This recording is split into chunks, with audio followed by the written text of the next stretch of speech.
أشرقت نفسي بنور من فؤادي حينما رددت يا رب العباد وانتشت روحي وصار الدمع يجري يا إلهي خذ بقلبي للرشاد أشرقت نفسي بنور من فؤادي.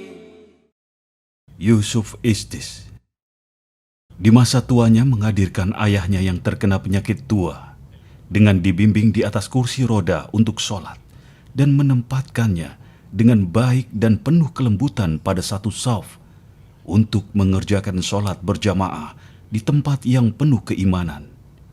Dahulu Yusuf bukanlah seorang yang lurus, bahkan ia adalah seorang pendeta dan dai Nasrani dan orang yang paling memusuhi Islam dan ahlinya.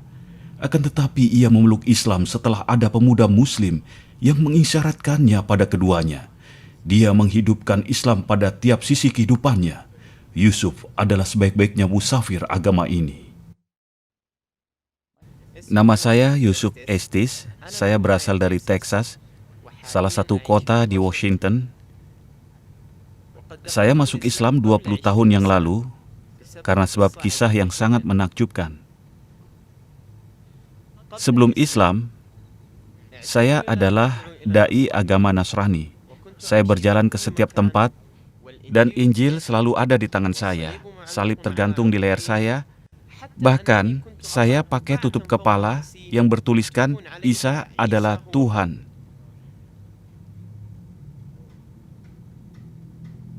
Tahukah Anda bahwa saya tidak pernah berpikir bahwa penampilan saya akan dipandang aneh di mata manusia. Akan tetapi, saya memiliki semangat dan keinginan yang kuat dalam menyebarkan risalah ini, yaitu risalah cinta, keselamatan, dan menjadikan manusia yang saleh.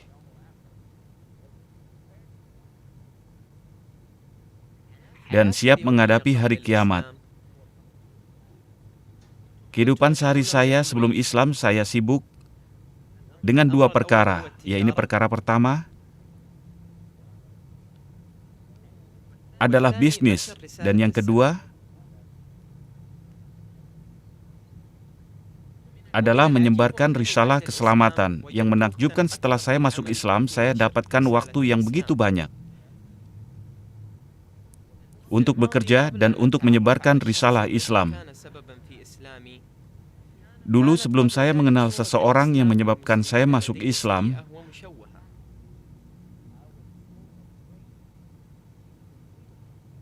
gambaran Islam dan kaum muslimin di mata saya buruk dan perusak. Suatu hari, ayah saya memutuskan untuk menjalin hubungan bisnis dengan kaum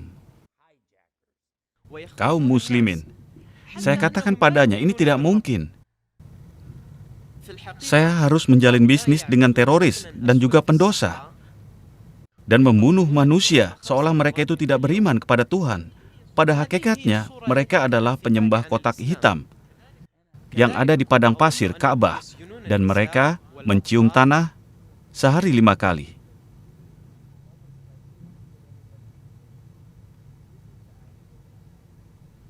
Ini dia yang membuat saya sangat tidak peduli pada Islam. Begitu juga saya mengira mereka itu memenjarakan pada wanita dan anak-anak. Akan tetapi intinya, saya tidak mau berbisnis dengan kaum muslimin dan tidak mau bermuamalah dengan orang muslim sampai saya mulai menjalin bisnis dengan salah seorang muslim dari Mesir. Ketika saya bertemu pertama kali dengan laki-laki ini, saya merasa kaget karena saya mengira saya akan bertemu seseorang yang memakai baju panjang berwarna hitam, jenggotnya lebat, dan memakai imamah yang besar di atas kepalanya. Dan ia akan mengerutkan dahinya, dan penampilannya buruk sekali, membawa pedang di tangannya. Intinya, penampilannya menakutkan seperti Khomeini. Akan tetapi saya kaget sekali. Dengan laki-laki ini, ternyata seorang yang agung. Ia memakai baju yang bagus. Dia tidak punya jenggot, dan intinya dia tidak punya rambut di kepala. Sungguh dia itu berbeda. Sungguh dia baik, dan saya berkata pada diri saya sendiri, saya akan membuat dia beriman kepada agama Nasrani. Dan ini yang ada dalam pikiran saya.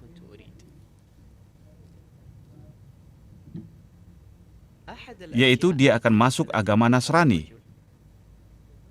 Akan tetapi, Allah mentakdirkan sesuatu yang lain dari yang saya inginkan. Salah satu perkara yang membuat saya heran dari laki-laki ini adalah, selain dia memuliakan orang lain juga, dia juga pemurah dan juga lembut dan selalu mengerjakan sholat 5 waktu, tepat pada waktunya. Inilah kebiasaannya setiap hari. Tentang waktu, jika datang waktu sholat, dia minta izin. Kemudian sholat dan kembali bekerja kecuali pada hari Jumat. Dia minta izin beberapa waktu. Dan kemudian dia pergi ke masjid dengan mobil yang jarak tempuhnya kurang lebih setengah jam. Kemudian kembali lagi setelah sholat. Dan menekuni pekerjaan yang sama. Selain itu, ia tidak pernah makan dan minum sesuatu pada hari Senin dan Kamis. Ketika saya suguhkan sesuatu untuknya, dia berkata, "Maaf, saya sedang puasa." Salah satu yang membuat saya dan ayah saya merasa heran, muamalahnya dalam bisnis ini sangat amanah. Dia melayani klien dengan sebaik-baik pelayanan. Dia memiliki akad bahwa ia hanya mengambil dagangan yang baik, sehingga dia tidak terselubung. Dia senantiasa berusaha untuk menyenangkan kliennya. Semangat dan keinginan Yusuf, ayahnya dan seluruh keluarganya besar sekali untuk menjadikan para pemuda Mesir masuk Nasrani.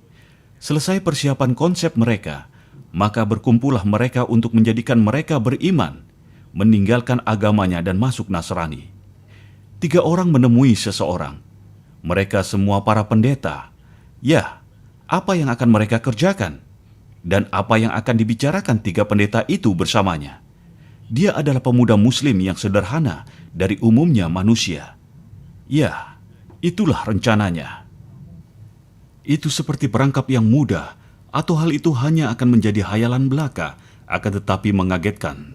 Ternyata dia lebih kuat dari ketiganya. Di rumah ada 4 orang. Saya, ayah, dan seorang Kristen Katolik. Pada kami ada 3 Injil yang berbeda-beda. Mulailah kami diskusi dan terjadi perdebatan antara kami. Mana di antara ketiga Injil yang paling benar? Kemudian saya berikan pertanyaan pada orang Muslim ini. Dalam agama Anda, ada berapa Al-Quran? Dia menjawab, kami tidak memiliki kecuali 1 Al-Quran saja, dan hanya menggunakan bahasa Arab saja. Tidak ada yang dikurangi, baik 1 ayat pun, 1 halaman pun, atau bahkan 1 huruf pun. Setelah itu saya berpikir untuk bertanya padanya soal Tuhan. Akan tetapi dia membantah kami dengan bertanya akidah Trinitas. Kemudian kami tidak bisa menjawab dengan jawaban yang pasti. Kami semua menjawab dengan jawaban yang mengambang. Kemudian saya bertanya padanya, siapa Tuhan menurut Anda? Dia menjawab dengan membaca ayat. Seperti dalam surat Al-Quran, surat Al-Ikhlas, A'udzubillahi minasyaitonirrajim, Bismillahirrahmanirrahim, Qul huwallahu ahad, Allahus samad, lam yalid walam yulad, walam yakul lahu kufuwan ahad. Kami bertiga dibuat kaget setelah dia menjawab dengan membaca surat. Saya berpikir, apa makna ahad? Yaitu bahwa Allah tidak memiliki anak, tidak juga ayah, kerabat, dan Allah tidak ada sesuatu pun yang menyerupainya. Aku berkata pada diriku sendiri, jika apa yang dinamai Nasrani itu tidak benar, berarti ada kesalahan dalam Injil. Apa yang sebaiknya kami lakukan? Kami pun mempelajari agama-agama lain, tetapi tidak ada yang membuat kami yakin. Saya tidak pernah tertarik untuk belajar Islam. Sampai saya bertemu dengan seorang pemuda Muslim dari Mesir ini, dan dia telah merubah pemikiran saya. Berkata teman Muslim saya ini, bahwa kaum Muslimin beriman kepada Isa.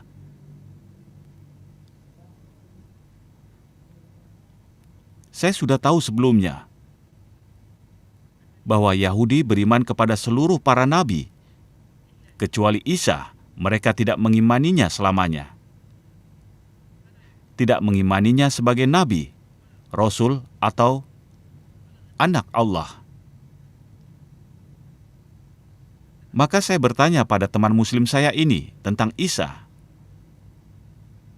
Menurut pandangan Islam, dia berkata bahwa kaum Muslimin beriman bahwa Isa dilahirkan dengan mukjizat dari Allah.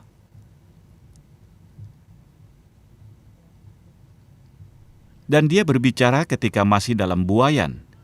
Dan ia berkata kepada manusia bahwa sesungguhnya aku ini Rasulullah, dan juga mengimani bahwa ia punya mukjizat lain. Sungguh dia telah mengusap seseorang yang sakit, dan ia sembuh, dan ia mengusap seseorang yang buta kemudian dapat melihat, dan menghidupkan orang yang mati dengan izin Allah. Saya berkata, apakah kaum Muslimin beriman dengan ini semua?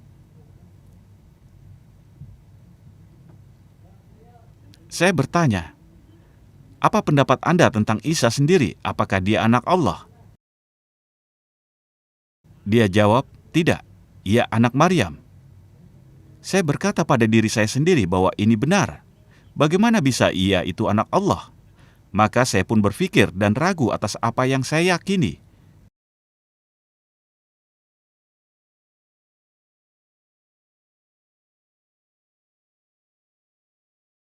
Saya mendapati bahwa tidak ada perbedaan antara kami dan kaum Muslimin. Mereka beriman kepada Isa dan beriman bahwa ia memiliki mukjizat. Akan tetapi perbedaannya saat temanku Muslim ini berkata bahwa Isa bukan anak Allah, tapi ia anak Maryam.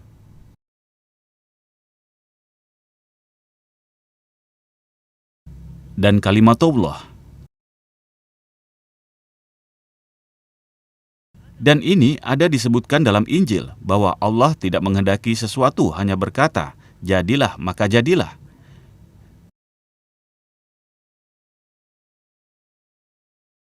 Kemudian dengan tiba-tiba,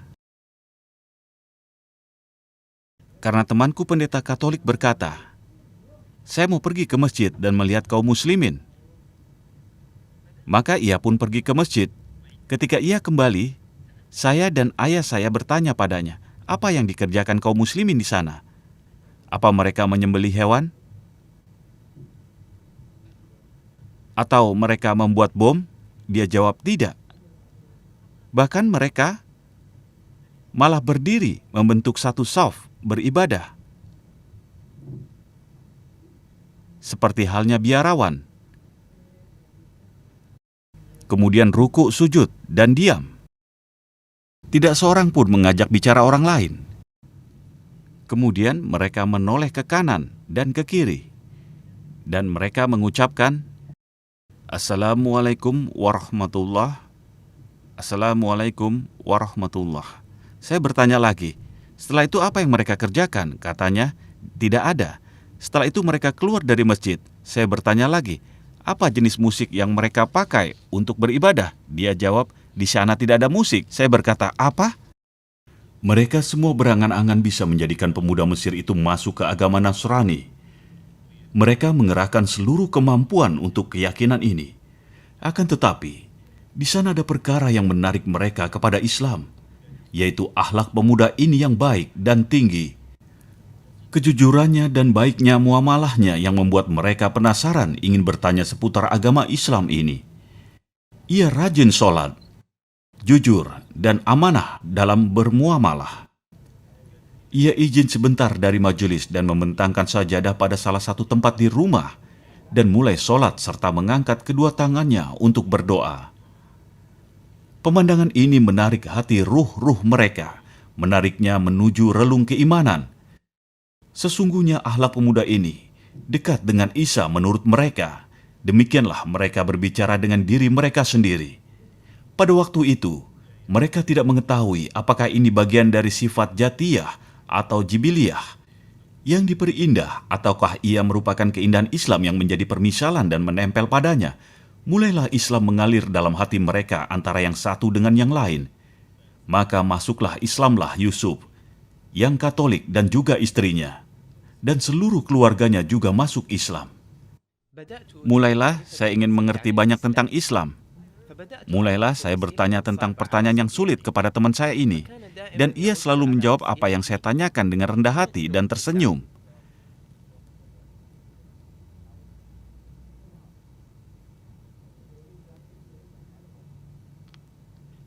Saya berpikir tentang pribadi Isa alaihissalam dan pergaulannya dengan manusia.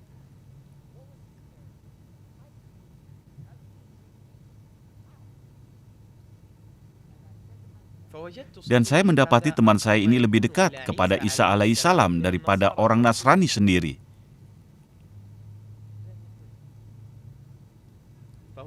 Dia tidak minum alkohol. Dia tidak merokok. Dia tidak berdusta. Dia tidak mengeluh.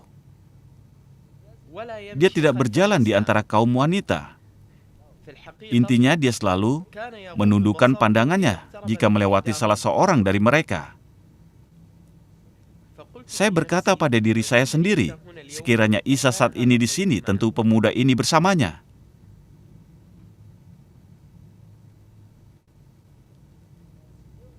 Saya selalu berpikir, bagaimana supaya orang ini bisa masuk Kristen? Suatu waktu, saya berangan-angan ingin seperti dia. Sungguh, padanya adanya keselamatan hati. Contohnya, jika dia naik mobil, dia selalu berkata, seperti, Alhamdulillah, qadarullah, wa ma syafa'al. Saya lihat itu beberapa kali. Saya selalu berpikir, kenapa orang selalu santai dan bahagia? Saya ingin sekali seperti dia.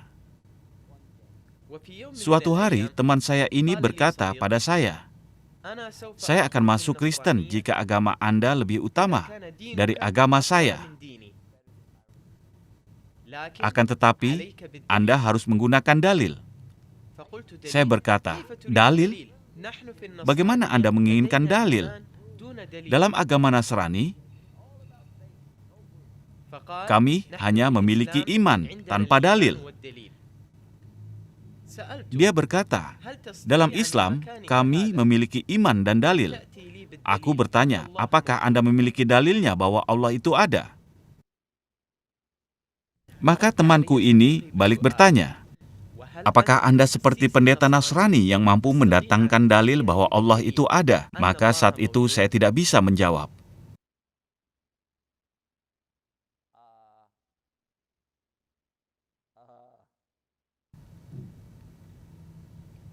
Akan tetapi saya ingin tahu jawabannya, karena para pendeta kami tidak pernah mengabarkan kepada kami dalilnya.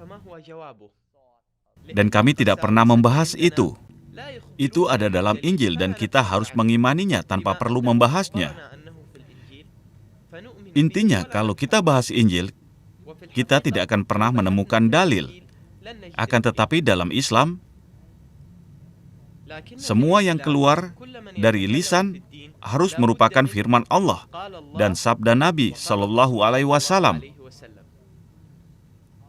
Firman Allah maksudnya dari Al-Quran, dan perkataan Rasul maksudnya sunnah, seperti Sahih Bukhari dan Sahih Muslim. Temanku ini jika ingin mengabarkan sesuatu tentang Islam, ia menjelaskannya dengan ayat-ayat dari Al-Quran dan dengan hadis-hadis dari sunnah, dengan bahasa Arab. Saya tidak paham karena saya tidak bisa berbicara dalam bahasa Arab. Akan tetapi temanku ini menjelaskannya dengan bahasa Inggris. Contohnya jika dia mengatakan padaku dengan bahasa Arab, qala Rasulullah sallallahu alaihi wasallam, kemudian ia terjemahkan untuk saya dengan bahasa Inggris. Dia selalu mendatangkan dalil dengan bahasa Arab, kemudian menerjemahkannya untukku dengan bahasa Inggris. Terkadang, ia membaca Al-Quran dengan cepat sampai ia terjemahkan untukku. Saya katakan padanya, ulangilah dengan pelan.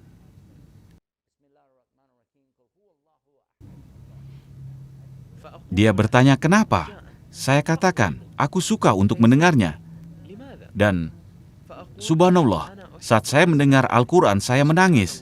Suatu ketika, ia membacakan untuk saya sebuah surat ayat dari Al-Quran, yaitu ayat kursi. A'udzubillahi minasyaitonirrajim. Allahu la ilaha illallah al-hayyul qayyum. La ta'khuzuhu sinnatu wa la na'um. Lahu ma fis samawati wa ma fil ard. Man zalladzi yasfa'u indahu illa bi'izni.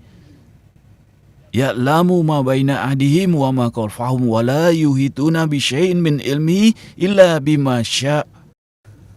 Wasi'a kursiyus samawati wal ard wa la ya'uduhu hifzuhuma wa huwal aliyyul azim. الله لا إله إلا هو الحي القيوم لا تأخذه سنة ولا نوم له ما في السماوات وما في الأرض من ذا الذي يشفع عنده إلا بإذنه يعلم ما بين أيديهم وما خلفهم ولا يحيطون بشيء من علمه إلا بما شاء وسع كرسيه السماوات والأرض ولا يؤوده حفظهما وهو العلي العظيم.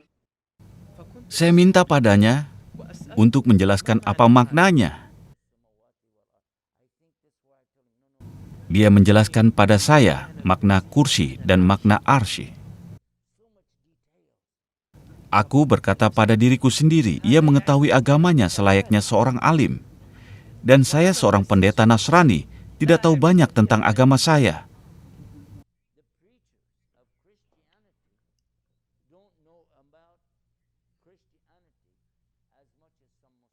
Yang mengherankan lagi, banyak kaum muslimin yang mengetahui agama Nasrani lebih dari yang diketahui oleh para pendeta.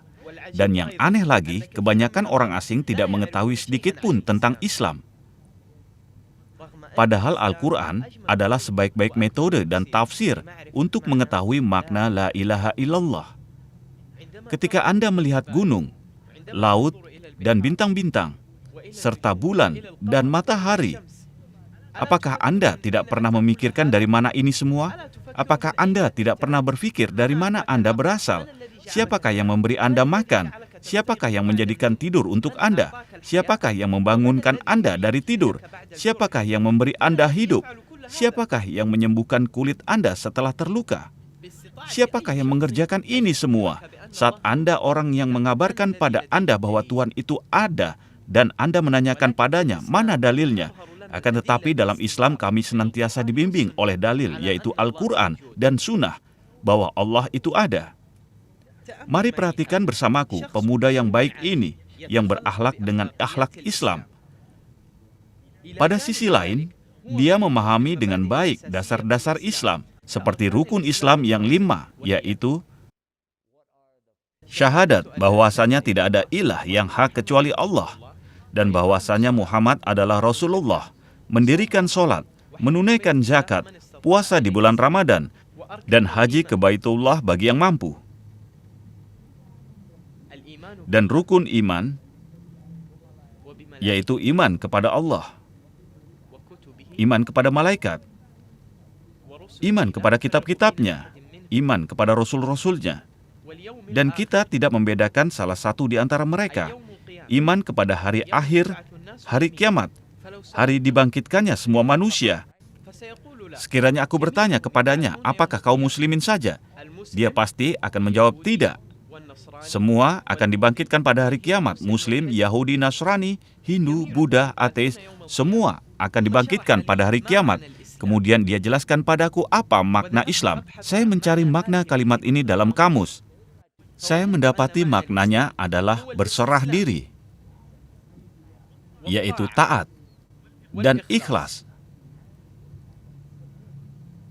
Jadi, jika harus masuk Islam, mustahil Anda memasukkan manusia ke dalam Islam dengan kekuatan. Karena jika dengan kekuatan, bagaimana akan ikhlas?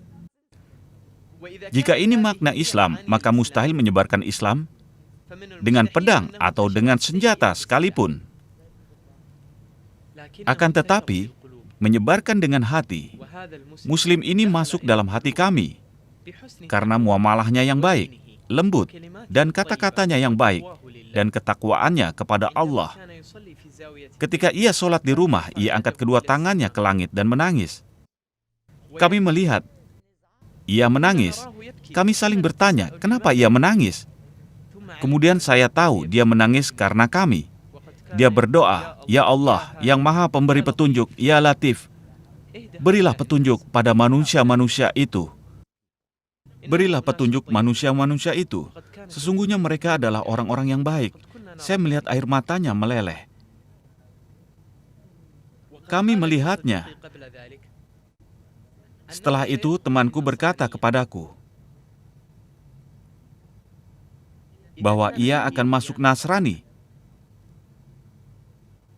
jika ia adalah agama yang benar. Saya berkata pada diriku sendiri bahwa ini mudah karena dalam agama Nasrani, karena Anda tidak perlu sholat 5 waktu, puasa, zakat, dan haji, atau yang lainnya. Jika kita tidak butuh itu, karena kita mengimani bahwa Isa telah menebus dosa-dosa kita semua. Akan tetapi saat itu juga, dia membantah dengan mengatakan, harus ada dalilnya. Saya berkata, kenapa Anda menginginkan dalil? Dan kami tahu dalam Islam, semua harus berdasarkan dalil. Kami tahu dalam Islam, semua harus berdasarkan dalil, walaupun ia tidak memahami dalil tersebut. Kenapa babi diharamkan? Kenapa wajib bagi wanita menggunakan hijab? Kenapa laki-laki tidak boleh menyentuh wanita yang bukan muhrim? Dan kenapa kita tidak boleh berdusta, walaupun kita tidak tahu sebabnya, karena kita beriman kepada Al-Quran dan Sunnah. Suatu malam saya berpikir banyak tentang Islam. Saya tahu bahwa pendeta Katolik telah masuk Islam. Saya tidak bisa menahan untuk mengatakan ini pada istri saya. Ia juga sedang berpikir tentang masuk Islamnya saya. Saya bertanya, apakah yang terjadi? Saya pun pergi menemui temanku. Ia sedang berjalan di taman. Saya punya banyak pertanyaan tentang bisnis, teman, gereja, Injil, Al-Quran. Saya ingin dia bertanya padaku, kenapa Anda tidak masuk Islam saja? Akan tetapi lihatlah betapa hikmahnya laki-laki ini. Dia berkata, perkara ini bukan antara Anda dengan istri Anda, atau antara Anda dengan bisnis Anda, atau antara Anda dengan ayah Anda, atau antara Anda dengan gereja Anda. Akan tetapi perkaranya antara Anda dengan Allah. Anda perlu berbicara dengannya. Ia kemudian pulang, sholat, dan menangis, memohon petunjuk kepada Allah untukku, kepada Islam. Saat itu saya pun pergi ke sisi rumah dan sujud kepada Allah. Saya berdoa, "Ya Allah, jika Engkau mendengar doaku, maka tunjukilah aku." Saya tidak mengangkat tangan saya kepada Allah. Saya tahu dengan yakin bahwa Allah mendengarku. Dan saya tahu dengan yakin bahwa Allah itu Esa.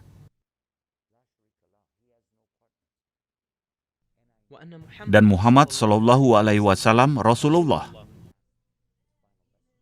Saya satu-satu tahu bahwa inilah jalan yang lurus yang harus saya ikuti. Dan saya tahu bahwa ini adalah perkataan yang hak. Al-Mustafa Muhammad is his messenger.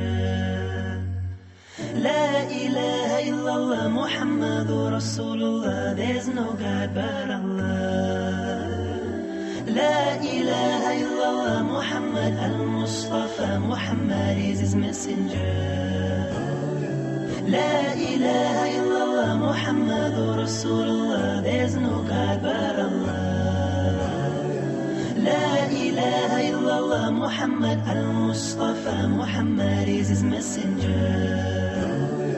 La ilaha illallah Muhammadur Rasulullah. There's no God but Allah. ilaha illallah Muhammadur Rasulullah. There's no God, there's no God. La ilaha illallah Muhammadur Rasulullah. There's no God, there's no God. La ilaha illallah Muhammadur Rasulullah. There's no God, there's no God. Yusuf Istis kini telah memeluk Islam dan ia bertekad untuk menyebarkan agama Islam. Ia habiskan waktu dalam hidupnya untuk berdakwah ilallah. Berpindah dari satu negeri ke lainnya menyeru manusia pada agama ini yang telah memberinya begitu banyak. Tidak satu hari pun berlalu kecuali telah berislam karenanya sekelompok manusia. Banyak pendeta dan biarawan masuk Islam lewat dakwahnya. Semua ini karena keutamaan Allah Ta'ala dan juga karena sebab pemuda Islam itu yang selalu berpegang teguh pada Islam dalam hidupnya. Risalah Yusuf adalah, hendaklah Anda berhias dengan akhlak Islam dan baik dalam bermuamalah dengan orang lain, dan supaya manusia melihat keindahan agama ini yang permisalannya ada pada seorang muslim. Dia adalah jalan yang paling terang untuk dakwah ilallah azza wa jalla.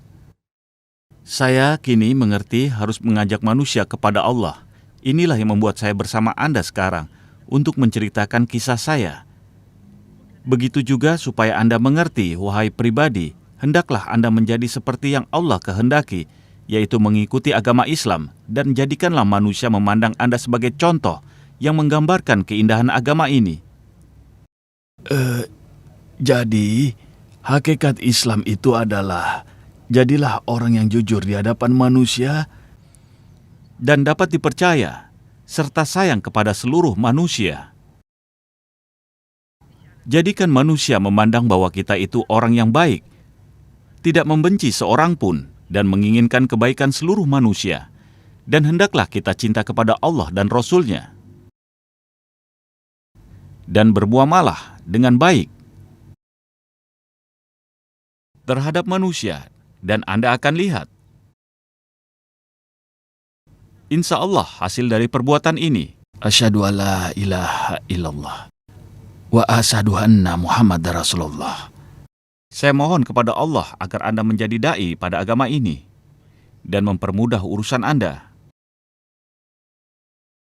Dan berdoalah kepada Allah dengan doa ini. Ihdinas siratal mustaqim. Assalamualaikum. أشرقت نفسي بنور من فؤادي حينما رددت يا رب العباد وانتشت روحي وصار الدمع يجري يا إلهي خذ بقلبي للرشاد أشرقت نفسي بنور